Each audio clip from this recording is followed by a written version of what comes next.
Very good afternoon, children. This is L.K. Tripathi from LPM Public School, Gola Bazar. Dear students, today we have to discuss about the emergence of new kingdoms. This is your history portion. This topic will give us a lot of information about the emergence of new kingdoms in our country. During the earliest phase of the medieval history, roughly starting from the 7th century, vassals or chieftains representing numerous clans identities rose in prominence in different parts of the subcontinent. Considerably, we find our medieval history from 700 century ahead in the Indian subcontinent, and so many things through this medieval history we find related to our culture, socio-economic activities, religion, and different types of things. Soon they acquired power and wealth and asserted their independence to establish independent kingdoms. For instance, Danti Durga defeated the Chalukyas and laid the foundation of the Rashtrakuta dynasty. Some chieftains, such as the Gurjara Pratihara, gave up their traditional occupation and successfully established their kingdom in Rajasthan. A clan of warriors, referred to as the Rajputs, dominated the history of North and Central India from about 750 century to 1200 century. They claim descent from the solar family or lunar family. Many historians trace their ancestry to tribal tribes such as the Huns, Kushanas, Sakas, etc. They established their kingdoms throughout North India and guarded the land from Arab and Turk invaders. During the reign of Harshvardhana, Kannauj became the center of all political development in North India. On account of its strategic position, Kannauj fostered trade and commerce, and high fertility of the soil encouraged agricultural growth. Due to this, all new kingdoms that sprang up after the disintegration of Harshvardhana's empire were equally interested in acquiring control over Kannauj. Now the next warring kingdoms involved in tripartite struggle. The beginning of medieval Indian history was marked by a long struggle involving the Gurjara Pratihara of Malwa, the Rajputas of Deccan, and the Palas of Bengal to establish their supremacy over Kannauj. As this event involved three major regional powers, It is described by historians as the Tibetan struggle. The constant struggle eventually weakened the three dynasties and resulted in their ultimate decline. Now the next, Gurjara Pratiharas. Who were Gurjara Pratiharas? In which part of the country they established their power? Let's find. The Gurjara Pratiharas were the dominant power in western India, that is parts of western and central Rajasthan and parts of central India. Initially, they had been local officials who later succeeded in establishing independent principalities. They resisted the Arab incursions. The long struggle of powerful rulers of this dynasty included Nagbhatta first, that is 750 to 780 century. The founder of this dynasty, Vats Raja and Mihir Bhoja, Mihir Bhoja was the most powerful ruler of this dynasty. The most prominent among them he was, who established the largest empire in northern India, up to North Kannauj at his capital. He issued silver coins and also showed the emblem of Varaha. This was his coin's mark, and incarnation of Lord Vishnu. ये भगवान विष्णु के अवतार का प्रतीक है जो 12 अवतार में मिलता है, उसको उसने अपने कॉइन्स पर मार्क किया. He also assumed the title of Maharaja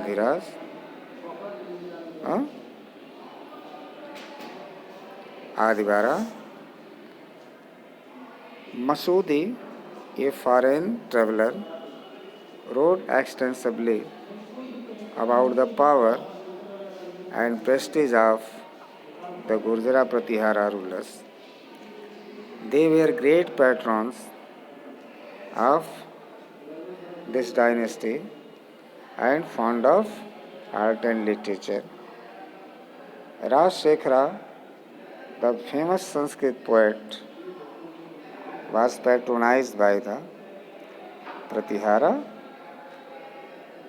rulers. The Palas, who were the Palas?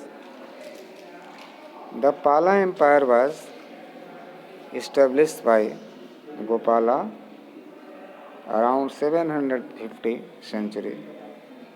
His kingdom extended over the states of present-day Bengal, Bihar, parts of Odisha and Nepal.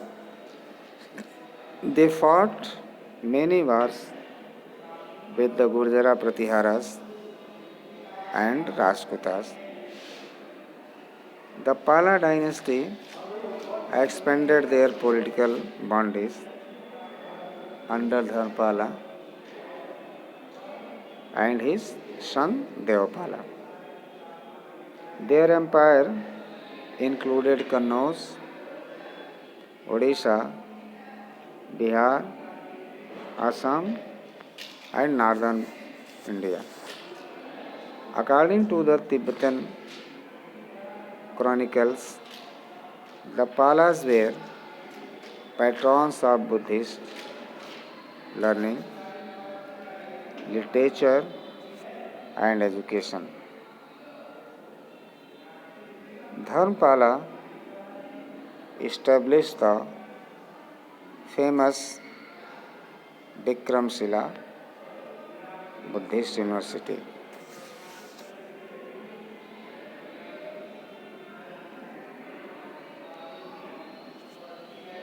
Pala rulers also donated generously to Nalanda University, another famous center of Buddhist learning and education.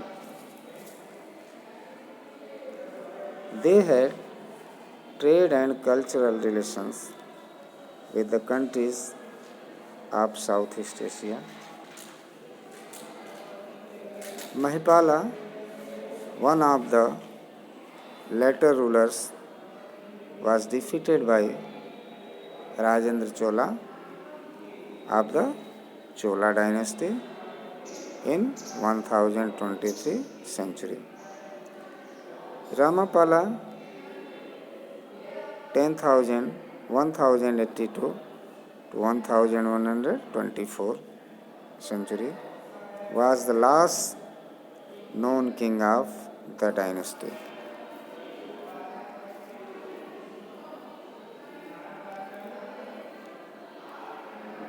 The Khalji invasion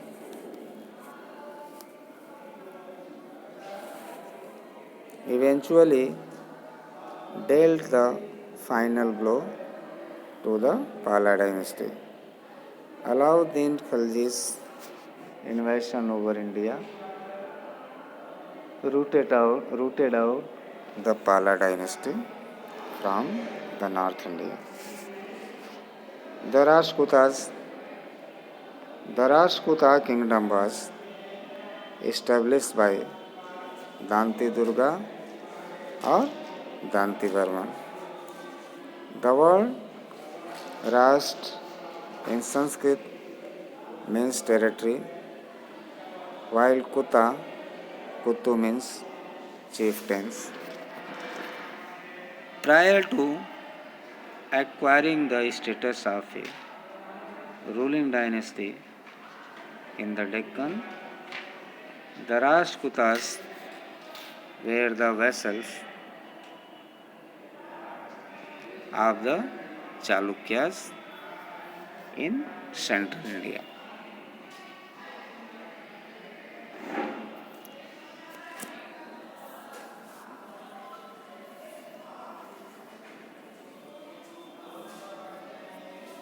The dynasty produced many famous, various, and efficient administrators.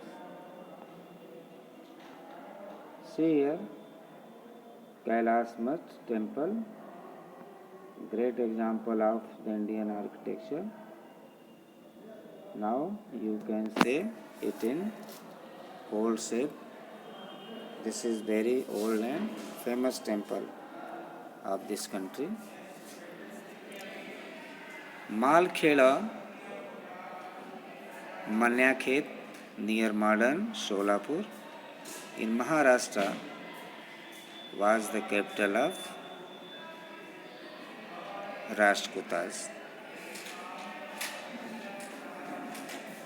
They fought many wars with the Gurjara Pratiharas, the Chalukyas of Bengi, the Pallavas of Kanchi, and the Pandyas of Madurai. Gradually, large tracts of Maharashtra, Gujarat, and Malwa came to be included in the Rashtrakuta Empire. So, in this way, we can say all these dynasties ruled over India for a long time in different parts of the country, that is in south and north. Figure 2.1, this is necessary for us to observe. What does it say? Nalanda University, founded by the Palas. इस university को establish करने वाले पालास थे और ये बहुत ही important educational institution माना जाता है भारत में. Not only the students or scholars from India used to go there for education, but from the different parts of the world, the scholars came here to get education. This was one of the most important university. The student cities said that more than 10,000 students belonging from different parts of the world used to go there for learning. Many great teachers, many learned people taught the students in this university. Now you can say it in ruined way. After Khalji invasion, this university was destroyed and all the epics, important and precious epics were born there. So in this way we can say the emergence of new kingdoms which perished in the country, enriched the society of the country. Also they established their culture, their power, their religion through the historical evidences. We come to know about that. So rest of the things we shall discuss in the next video, next explanation. Till then, you must get involved yourself in the prescribed task that is given according to your according to your timetable in the group study materials, and also revise and find out all sorts of question answer as prescribed by your teacher. Not only that, the copies, fair copies, PC must be checked, must be cleared properly at home. Thank you very much.